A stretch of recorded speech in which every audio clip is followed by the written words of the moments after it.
वंदे मातरम, भारत की आजादी की लड़ाई की पहचान। वंदे मातरम। लेकिन कांग्रेस के इतिहास में इसी वंदे मातरम के साथ तुष्टिकरण की राजनीति का एक लंबा अध्याय भी जुड़ा है। विभाजनकारी मानसिकता ने इसका विरोध किया और कांग्रेस ने उस विरोध के सामने समझौता किया। इस कहानी की शुरुआत 1923 से होती है। कांग्रेस के काकीनाडा अधिवेशन में कांग्रेस नेता मौलाना मोहम्मद अली जौहर ने वंदे मातरम के गायन का विरोध किया, यानी आपत्ति बाहर से नहीं आई थी। कांग्रेस के अपने ही नेतृत्व के भीतर से यह विरोध सामने आया। 1937 तक मोहम्मद अली जिन्ना और मुस्लिम लीग भी इसके कुछ हिस्सों के खिलाफ खुलकर विरोध कर रहे थे। और यहां कांग्रेस ने क्या किया? विरोध का सामना करने के बजाय कांग्रेस ने तुष्टिकरण का रास्ता चुना। इसके बाद कांग्रेस कार्य समिति ने राष्ट्रीय सभाओं में वंदे मातरम के केवल पहले 2 अंतरे गाने की सिफारिश कर दी, यानी राष्ट्रीय गीत के पूरे स्वरूप पर आपत्ति हुई और कांग्रेस ने उस आपत्ति को ध्यान में रखते हुए उसके गायन को सीमित कर दिया। लेकिन कहानी यहीं खत्म नहीं हुई। 1938 में भी जिन्ना और मुस्लिम लीग का वंदे मातरम के खिलाफ विरोध जारी रहा, यानी कांग्रेस के समझौते के बाद भी विरोध खत्म नहीं हुआ। कांग्रेस ने एक बार तुष्टिकरण किया, लेकिन विभाजनकारी राजनीति की मांगे वहीं नहीं रुकी। विरोध हुआ, कांग्रेस ने समझौता किया, फिर भी विरोध जारी रहा। और नुकसान किसका हुआ? वंदे मातरम का। लेकिन आजाद भारत ने इस राष्ट्रीय गीत का सम्मान कायम रखा।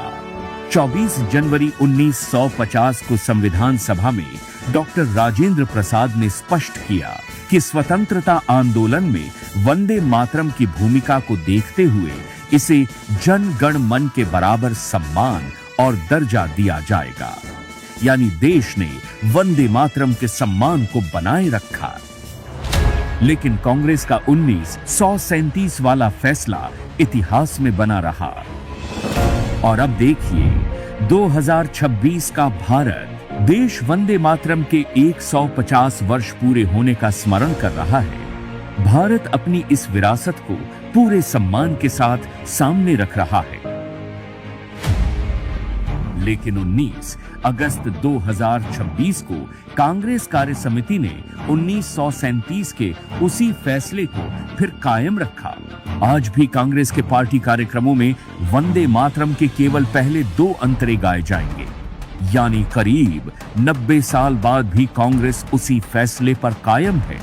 1937 में जिन विभाजनकारी ताकतों के विरोध के बीच कांग्रेस ने समझौता किया था, आज 2026 में भी कांग्रेस उसी सोच के साथ खड़ी दिखाई दे रही है। समय बदल गया, देश बदल गया, पीढ़ियां बदल गईं, लेकिन कांग्रेस की तुष्टिकरण की राजनीति नहीं बदली। तब मुस्लिम लीग की आपत्तियों के सामने समझौता, आज भी उसी फैसले को कायम रखने की जिद। यानी नाम बदले, चेहरे बदले, लेकिन तुष्टिकरण का तरीका वही रहा। यह सिर्फ वंदे मातरम के 2 अंतरों की बात नहीं है, यह उस राजनीति की बात है जिसमें विभाजनकारी मानसिकता को खुश करने के लिए राष्ट्रीय प्रतीकों तक से समझौता किया गया। कांग्रेस इसे सेक्युलरिज्म कह सकती है, लेकिन देश इसे पहचानता है, तुष्टिकरण की राजनीति। आज का भारत इस राजनीति से आगे बढ़ चुका है। आज भारत कहता है, तुष्टिकरण नहीं, सबका सम्मान, वोट बैंक नहीं, राष्ट्र प्रथम। वंदे मातरम किसी एक दल का नहीं है, यह भारत की आजादी की लड़ाई की पहचान है। इसलिए इसका सम्मान किसी राजनीतिक दल की कृपा नहीं है। वंदे मातरम का सम्मान भारत का सम्मान है। और कांग्रेस के इतिहास से आज भी एक बात साफ दिखाई देती है, विभाजनकारी मानसिकता के साथ खड़े होकर तुष्टिकरण करने वाली राजनीति देश को स्वीकार नहीं है। वंदे मातरम।